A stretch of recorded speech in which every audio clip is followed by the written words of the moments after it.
Hi అండి, welcome to our channel. మీలో చాలామందికి హోటల్లో తినే దోశ, ఇంట్లో తినే దోశ చాలా డిఫరెంట్గా ఉంటుంది కదా.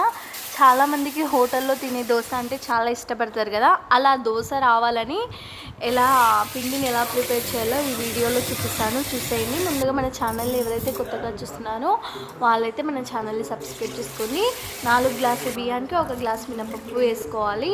ఫస్ట్ నేను పొట్టుబేలు కాబట్టి సపరేట్ నానబెట్టుకున్నాను. బియ్యం కడిగి మంచిగా ఒక పావు కప్పు శనగబేలు వేసి కొన్ని మెంతులు వేసి మంచిగా నానబెట్టుకోవాలి. 6 గంటల తర్వాత ఇలా నానిపోయి ఉంటాయి.